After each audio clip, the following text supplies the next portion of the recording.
नमस्कार, मैं हूं देवशंकर नवीन। भारतीय भाषा केंद्र जवाहरलाल नेहरू विश्वविद्यालय में मैं प्रोफेसर हूं।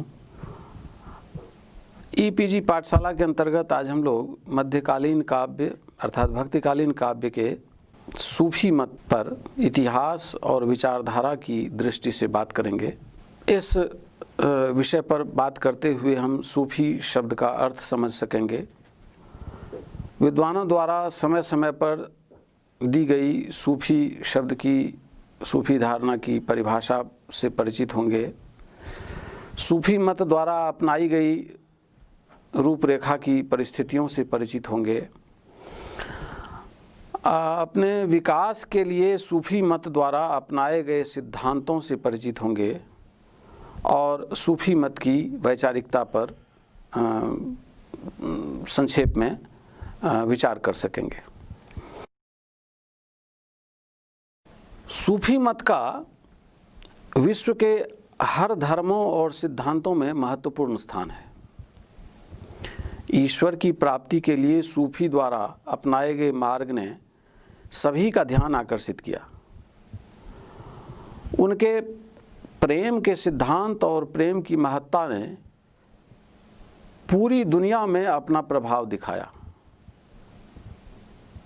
इस प्रेम को इतना महत्व देने के कारण सूफी मत के उद्भव और विकास का खाका अपने उद्भव काल से अब तक भारत में उनकी भूमिका निर्वहन की पद्धति पर विचार करना यहाँ मुख्य उद्देश्य होगा। सबसे पहले हम सूफी शब्द के अर्थ को लेकर विचार करते हैं, जिस संबंध में विद्वानों में हमेशा ही मतभेद रहा है। अधिकांश विद्वान इसकी उत्पत्ति सफा शब्द से बताते हैं, जिसका तात्पर्य है पवित्र। इन विद्वानों के अनुसार जो लोग पवित्र आचार विचार का पालन करते हैं वे सूफी कहलाएं। कुछ विद्वान इससे सहमत नहीं हैं। उनका मानना है कि सूफी शब्द की उत्पत्ति सूफ शब्द से हुई है।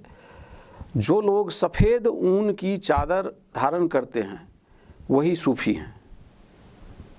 ब्राउन की भी यही मान्यता है। उनके अनुसार पर्सिया में उन रहस्यवादी साधकों को पश्मीना पुष कहा गया, अर्थात ऊन पहनने वाला।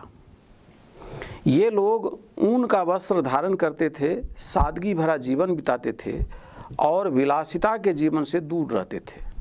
कुछ विद्वानों का कहना है कि मदीना में मस्जिद के सामने वाले चबूतरे पर बैठने वाले भक्तों अल सुफ़ाह के सुफ़ाह शब्द से सूफी बना है। कुछ लोग ने अरब की सफ़ जाति से सूफी शब्द की उत्पत्ति मानी है। कुछ विद्वान ग्रीक शब्द सोफिया अर्थात ज्ञान से इसकी उत्पत्ति मानते हैं। सूफी शब्द का तात्पर्य पर विचार करते हुए हमें दिखता है कि जिस तरह का मतभेद विद्वानों में सूफी शब्द को लेकर है, उसी प्रकार सूफी की परिभाषा और अर्थ को लेकर भी है। आखिर किस तरह के साधकों को सूफी कहा जा सकता है, विद्वान इस मसले पर एक मत नहीं है। सूफी मत के विद्वान निकोलसन ने मारूफ अल करखी की परिभाषा को सूफी धर्म की सबसे पुरानी परिभाषा मानी है।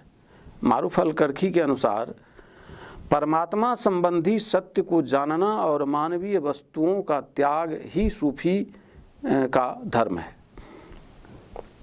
प्रमुख सूफी साधक जुन्नैद का मानना है कि तसव्वुफ का मतलब यह है कि परमात्मा तुम्हें अपने स्वार्थ के लिए जीवन न धारण करने दे और कुछ ऐसा कर दे कि तुम उसी के लिए जियो। जून नून मिस्त्री ने सूफी की विशेषता बताते हुए कहा है कि सूफी वह है जो वचन और कर्म में सामंजस्य बनाए रखता है और उसका मौन ही उस अवस्था का परिचय देता है और जो सांसारिक बंधनों को दूर कर देता है। अल गजाली भी उसी को सूफी मानते हैं जो शांति से रहता हुआ ईश्वर में अविराम लीन रहे। अबू बकर शिबली का मानना है कि ईश्वर के अतिरिक्त अखिल विश्व का त्याग ही तसव्वुफ है। सूफी मत का आरंभ और विकास कब हुआ, इस दिशा में इस पर भी हम बात करें कि इसका आविर्भाव ईसा की 7वीं शताब्दी से माना जाता है। जामी का कहना है कि सूफी शब्द का पहला प्रयोग सन 800 से पूर्व अबू हासिम के लिए हुआ था। इसके 50 वर्ष के अंदर इराक तथा 200 वर्षों में सभी मुस्लिम रहस्यवादियों के बीच इसका प्रयोग होने लगा। इस काल के प्रमुख सूफी साधकों में इब्राहिम बिन अदहम, जिनका काल सन 777 माना जाता है, दाऊद अत ताई, जिनका काल सन 781 से 782 है, राबिया अल अदाबिया सन 802, हसन बसरी सन 728, मलिक बिन दीवार, फजल रक्कासी, ये सब हैं। इस समय के सूफियों का कोई संगठित संप्रदाय नहीं था। ये आपस में मिलजुल कर विचार किया करते थे और परंपरागत नियम कानून को मानते थे।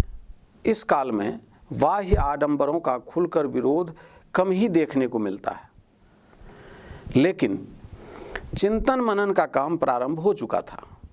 इब्राहिम बिन अदहम संसार को मिथ्या मानता था। उनका मानना था कि वही व्यक्ति संत हो सकता है जो संसार के विषय वासना पर लुब्ध न हो और परमात्मा की उपासना में दिन रात लगे रहें।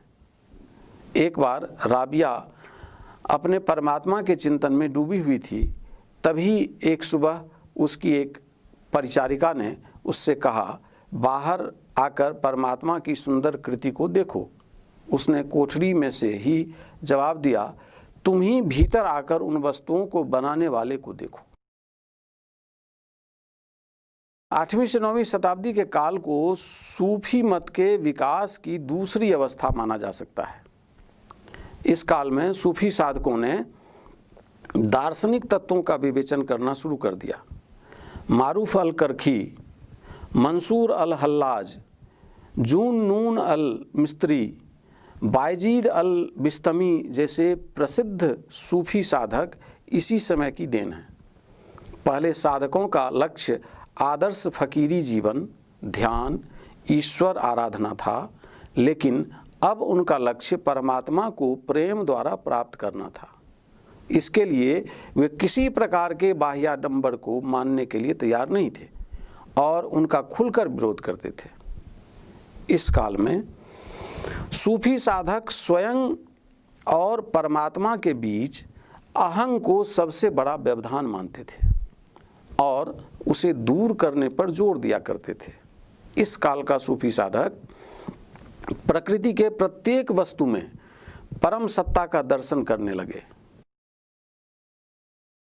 सूफियों का परमात्मा से इश्क और बेखुदी का सिद्धांत इस्लाम के धर्मानुयायियों को खटकने वाला था और इसके लिए बहुत सारे सूफी साधकों को अपने प्राण गंवाने पड़े। लेकिन सूफी मत के साधक इससे विचलित नहीं हुए। जून नून ने सूफी मार्ग का विशद विवेचन किया है। वे मानते थे कि परमात्मा अज्ञेय और अनंत है, फिर भी उनसे व्यक्तिगत संबंध स्थापित किया जा सकता है। मारिफ अर्थात आध्यात्मिक ज्ञान, तौहीद अर्थात परमात्मा के साथ एकत्व प्राप्त करना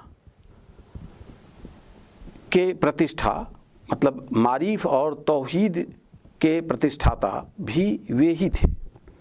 बायजीद अल विस्तमी ने फना अर्थात आत्मा का विलयन और बका, परमात्मा में स्थिति के सिद्धांत की नींव डाली।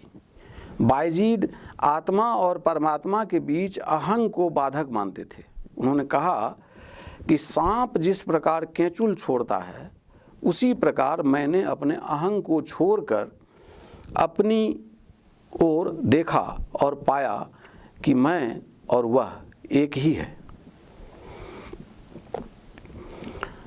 साधकों द्वारा कुरान शरीफ की व्याख्या भी अपने अपने तरीके से की जाने लगी, जिससे उनमें भी अलग अलग मत और संप्रदाय बन गए। धीरे धीरे प्रमुख साधकों के शिष्य इकट्ठा होने लगे और इस प्रकार गुरु की भूमिका महत्वपूर्ण होने लगी। सूफी मत और सिद्धांतों का परिचय देने वाले अनेक ग्रंथ लिखे गए, जिससे 10वीं शताब्दी तक सूफी मत की एक निश्चित धारा बन गई। सनातन पंथी इस्लाम से विभेद के कारण अल-गज्जाली जैसे साधकों ने दोनों के बीच सामंजस्य स्थापित करने की कोशिश की। सन 1045 में कुशेरी का सुप्रसिद्ध रिसाल फी इल्म अल तसव्वुफ प्रकाश में आया। इसमें यह दिखाने की चेष्टा की गई कि सूफी मत और सनातन पंथी इस्लाम में विरोध नहीं है। ईसा की 12वीं शताब्दी में भिन्न भिन्न दरवेशों के संप्रदाय का आविर्भाव हुआ।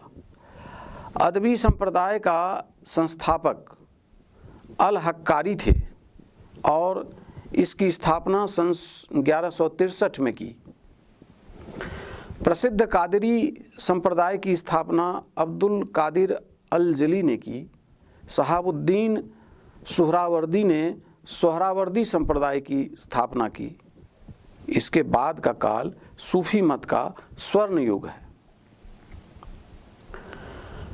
इब्रुल अरबी जीली जैसे विचारक इसी युग की देन है। फारसी के 3 प्रसिद्ध कवि फरीदुद्दीन अत्तार, जलालुद्दीन रूमी और शेख सादी ने भी इसी काल में दुनिया को प्रभावित किया। इनके साहित्य ने भी सूफी मत के विकास में महत्वपूर्ण योगदान दिया। सूफी मत 17वीं शताब्दी तक विकास करता रहा और इसके बाद धीरे धीरे सूफी मत में बाह्याडंबर, तंत्र मंत्र, जादू टोने की प्रवृत्ति बढ़ने लगी और तत्कालीन सामाजिक, राजनीतिक, आर्थिक परिस्थितियों ने भी इसमें अपना योगदान दिया।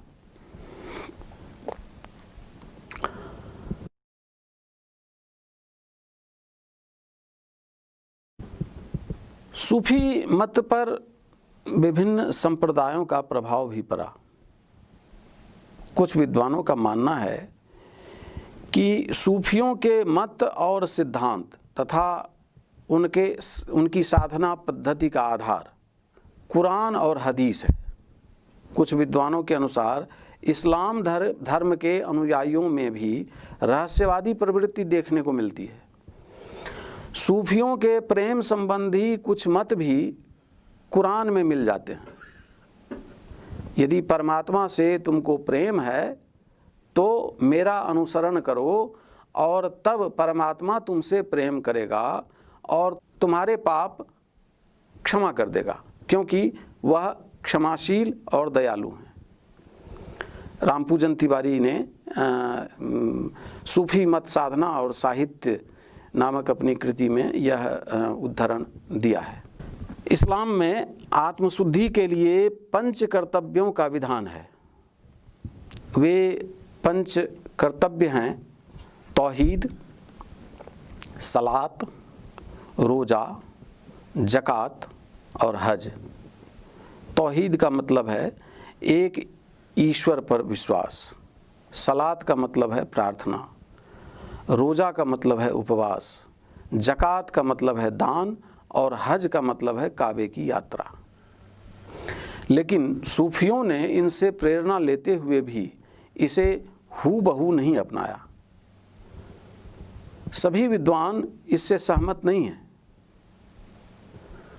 निकोलसन तथा ब्राउन ने नास्तिक मत, यूनानी मत और नव अफलातूनी दर्शन के प्रभाव को स्वीकार किया।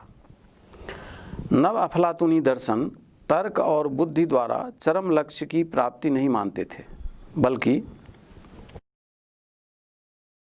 उनका मानना था कि हृदय द्वारा वहां पहुंचा जा सकता है।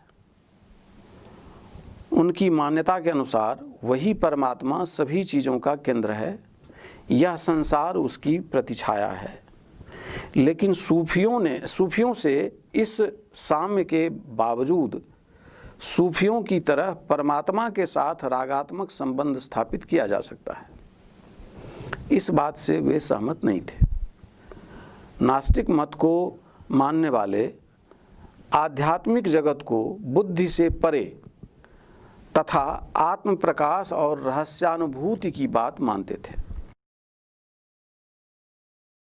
सूफियों में जो संन्यास व्रत की बात कही गई है, उस पर नास्तिक मत का भी जोर है, ताकि इस दुनिया की बुराइयों को दूर कर आध्यात्मिक जगत को पाया जा सके। निकोलसन ने ईसाई धर्म और बौद्ध धर्म के प्रभाव को भी स्वीकार किया है। बौद्धों के निर्वाण के साथ फना के सिद्धांत में बहुत समानता है। सूफियों का चरम लक्ष्य फना होना है और बौद्धों का चरम लक्ष्य निर्वाण है। तो सूफियों के फना के मार्ग में ध्यानावस्था अर्थात मुराकबा की मंजिल आदि है, मतलब आरंभ है, जो बौद्धों के निर्वाण के पहले के ध्यान अथवा समाधि की अवस्था जैसी है। ब्राउन इस बात से सहमत नहीं है कि सूफी मत पर भारतीय दर्शन का प्रभाव है, लेकिन अन्य कई विद्वान जैसे वान क्रेमर और गोल्डजीहर इस बात से सहमत हैं कि भावाविष्टावस्था, योग, प्राणायाम आदि भारतीय दर्शन की देन है। सूफी मत और अद्वैतवाद में काफ़ी समानता है। उपवास, जप तप का विधान, गुरु के प्रति आत्मसमर्पण, आत्मा तथा परमात्मा में एकता दोनों ही मत में समान है। प्रसिद्ध सूफी संत मंसूर हल्लाज ने अनहल हक में अद्वैत की ही गूंज देखी है।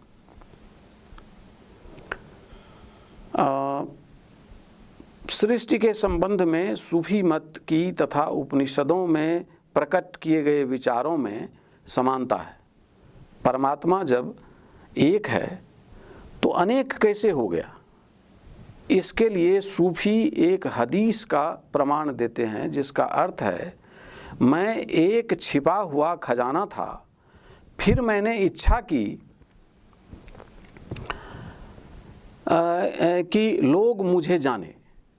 इसी बात को तैत्तिरीयोपनिषद में इस प्रकार कहा गया है, सो अकामयत बहुश्यांग प्रजायेति, अर्थात परमेश्वर ने विचार किया कि मैं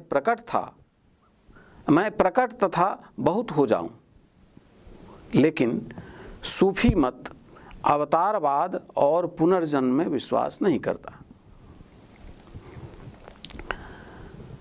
सूफी मत की वैचारिकता पर जब विचार करें तो दिखाई देता है कि इसमें परमात्मा संबंधी प्रमुख सिद्धांत में वहदतुल वजूद का सिद्धांत है, जिसके प्रवर्तक इब्नुल अरबी थे।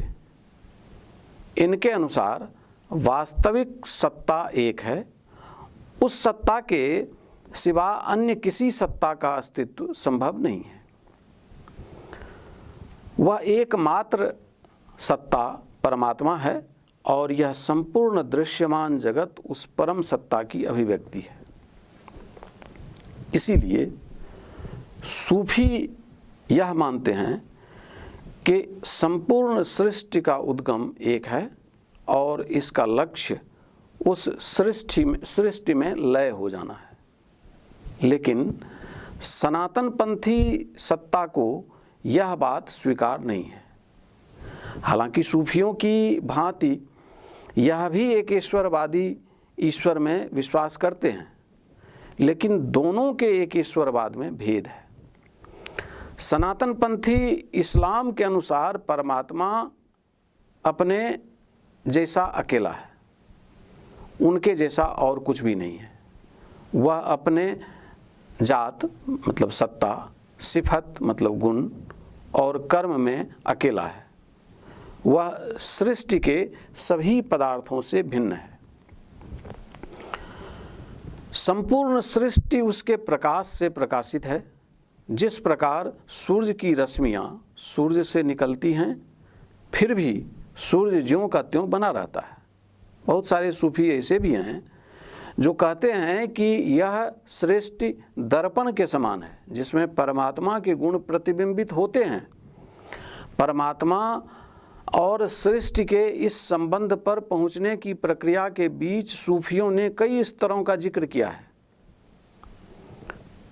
पहला स्तर वह है जहां परमात्मा निरपेक्ष, निर्गुण, अनभिव्यक्त थे, संबंध विहीन थे। यह अवस्था अहदियत थी।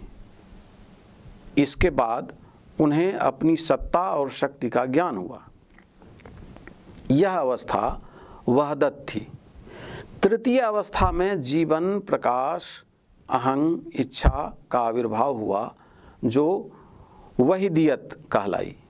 जब सत्ता के विभिन्न गुण जीवन, ज्ञान, शक्ति, सुनना, बोलना आदि प्रकट होते हैं, तब वह लाहूत के नाम से अभिहित होते हैं। और जब ये उसके क्रियात्मक गुण रूप धारण करके सृष्टि करते हैं। इस लाहूत शब्द का अर्थ देवत्व हुआ। जीवन दान करते हैं तब जबरूत कहलाती है, अर्थात शक्ति। यह क्रियाशील गुण जब भौतिक जगत में अभिव्यक्त हुआ तो अलमेनासूत कहलाए। इसलिए सूफियों ने परमात्मा को जानने के लिए अपने आप को जानना आवश्यक बताया। परमात्मा तो हर कण में व्याप्त हैं, लेकिन मनुष्य अपने अहंग के कारण उसे देख नहीं पाते। संसार की विषय वासना उसके और परंपरा के एकत्व के बीच दीवार है, और जब मोह के वशीभूत आत्मा को इसका ज्ञान होता है, तभी वह परमात्मा का साक्षात्कार कर सकता है। सूफियों के अनुसार यह आत्मा इस संसार में आने के पहले परमात्मा से अभिन्न था, और वापस आत्मा को उस अभिन्नता तक पहुंचने के लिए जिक्र अर्थात स्मरण और मुराकबत अर्थात ध्यान की अवस्था से गुजरना पड़ता है, जिसमें वज्द और वजूद की महत्वपूर्ण भूमिका होती है। वज्द का मतलब हुआ भावावेश। तो भावावेश की अवस्था में साधक परमात्मा को पाने के लिए व्याकुल हो उठता है, उसी का चिंतन मनन करता है और उसी के नाम की रट लगाए रहता है। सांसारिक व्यापारों से परे हो जाता है, और इस अवस्था के बाद उसमें वजूद की अवस्था आती है, जिसमें साधक को अपनी अलग सत्ता का ज्ञान नहीं होता, वो मिल जाते हैं। फना और बका की स्थिति को लेकर सूफी एक मत नहीं है। फना की व्याख्या करते हुए निकोलसन ने कहा कि फना आत्मा की वह ऊर्ध्व गति है जब उसकी सारी आकांक्षाएं, सभी स्वार्थ, सांसारिक मोह माया नष्ट हो जाती है, और इस प्रकार से जब वह स्वचिंतन से विरत हो जाता है, तब वह स्वयं परम प्रियतम की चिंता का विषय बन जाता है। प्रेम और प्रेमाराध्य के बीच ऐक्य स्थापित हो जाता है। जाहिर है कि अद्वैतवाद का यही सिद्धांत है। और फना की अंतिम अवस्था से बका का प्रारंभ होता है, जिसके बाद आत्मा परमात्मा से एकमेक हो जाता है। सूफी साधक हुजबेरी का मानना है कि फना का अर्थ सत्ता और इस मनुष्य शरीर का नष्ट होना है। वे भूल करते हैं, ऐसी बात है नहीं। उसी प्रकार से यह समझना गलत है कि बका की स्थिति में परमात्मा मनुष्य में वास करने लगता है। फना का वास्तविक मतलब यह है कि त्रुटियों के प्रति मनुष्य सचेतन हो जाता है और उसकी चाहना से विरत हो जाता है। वह परमात्मा की नित्य इच्छा का अंग बन जाता है। यह बिल्कुल नामुमकिन है कि परमात्मा के गुण मनुष्य के गुण बन जाएं अथवा परमात्मा के गुण मनुष्य में आ जाएं। सूफियों के लिए परमात्मा के साथ एकत्व प्राप्त करना ही साधक का लक्ष्य होता है। जामी ने इस एकत्व प्राप्ति की व्याख्या करते हुए कहा है कि मनुष्य अपने हृदय को इतना पवित्र बना ले कि उसे आत्मा के सिवा किसी अन्य का ध्यान न रहे। यही एकत्व की स्थिति है और इस एकत्व को प्राप्त करने के लिए साधक अर्थात सालिक को मारिफ अर्थात परमात्मा का ज्ञान प्राप्त करना होता है, जिसके लिए उसे अनेक मंजिलों से गुजरना होता है। प्रायः सूफी साधक 7 मंजिलों को पार करने की बात करते हैं। उसमें से ये जो मंजिल सब हैं वो हैं उबूदियत। इस अवस्था में साधक अपने हृदय को पवित्र करता है। इसके बाद है इश्क, इसके बाद है जुहद, इसके बाद है मारिफत, इसके बाद है वज्द, इसके बाद है हकीकत, फिर वस्ल। ये 7 मंजिल हैं जिसमें साधक परमात्मा का साक्षात्कार करता है। फना और बक से पहले की ये सारी मंजिलें जिसमें साधक परमात्मा के वास्तविक स्वरूप का ज्ञान करता है, परमात्मा के गुण स्वभाव कर्म आदि का ध्यान करता है, परमात्मा के एकत्व का ध्यान करता है, आदि आदि ये 7 मंजिलें पार करके वे परमात्मा के ज्ञान को ये आत्मसात करता है। इन सब में परमात्मा को पाने की सबसे बड़ी सीढ़ी परमात्मा से प्रेम है। इसलिए सूफी साधकों ने प्रेम को बहुत महत्वपूर्ण माना है। प्रेम कब और कैसे संभव है, इसे रूमी ने एक मसनवी में बहुत खूबसूरती से बयान किया है। एक बार परमात्मा के दरवाजे पर साधक ने दस्तक दी। भीतर से आवाज़ आई, कौन है? उस साधक ने जवाब दिया, मैं हूँ। भीतर से आवाज़ आई, इस घर में तेरे और मेरे दोनों के लिए स्थान नहीं है। साधक चला गया। उसने एकांत सेवा की, प्रार्थना की और वापस आकर दरवाज़ा खटखटाया। भीतर से आवाज़ आई, कौन है? साधक रूपी प्रेमी ने उत्तर दिया, तू है। तब दरवाज़ा खुल गया। अर्थात जब तक मैं और तू का भेद बना है तब तक प्रेम संभव नहीं है। खुल गया तो ये तू और मैं आपस में मिल गया। इसलिए अल कुर्सी का कहना है कि सच्चे प्रेम का मतलब है कि तुम जिस परम प्रियतम से प्रेम करते हो उसे सब कुछ जो तुम्हारे पास है दे दो, जिससे कि तुम्हारा अपना कहने को कुछ भी न रह जाए। प्रेम का यह एकत्व जामी की कविताओं में देखने को मिलता है कि मैं वही हूँ जिसे मैं प्यार करता हूँ और जिससे मैं प्रेम करता हूँ वह मैं ही हूँ। एक ही शरीर में वास करने वाले 2 प्राण हैं। अगर तुम मुझे देखते हो तो तुम उसे देखते हो, और अगर तुम उसे देखते हो तो तुम हम दोनों को देख रहे हो। निष्कर्षतः हम सूफी मत के बारे में कह सकते हैं कि इसका आविर्भाव 7वीं शताब्दी से माना जाता है।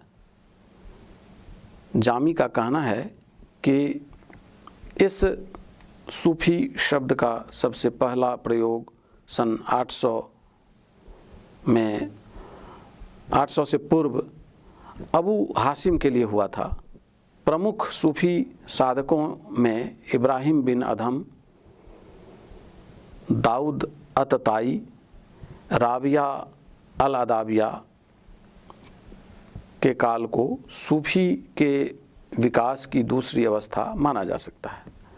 इस काल में सूफी साधकों ने दार्शनिक तत्वों का विवेचन करना शुरू कर दिया। मारूफ अल करखी, मंसूर अल हल्लाज, जून नून अल मिस्त्री, वायजीद अल बिस्तमी जैसे प्रसिद्ध सूफी साधक इसी समय की देन हैं। सूफी मत और सिद्धांतों का परिचय देने वाले अनेक ग्रंथ लिखे गए, जिससे 10वीं शताब्दी तक सूफी मत की एक निश्चित धारा बन गई। सनातनपंथी इस्लाम से विभेद के कारण अल-गज्जाली जैसे साधकों ने दोनों के बीच सामंजस्य स्थापित करने की कोशिश की।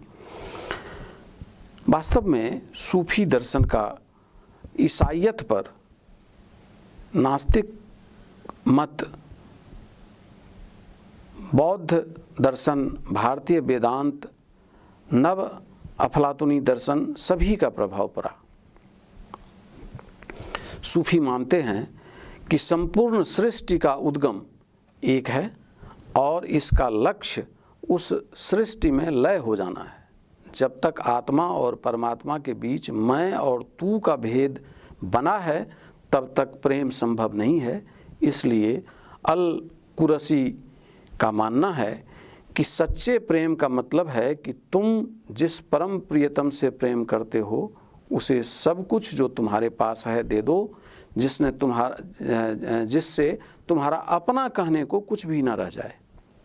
इसके लिए साधकों को अनेक मंजिलों से गुजरना पड़ता है और अपने हृदय को पवित्र करना पड़ता है, तभी आत्मा और परमात्मा का मिलन संभव है।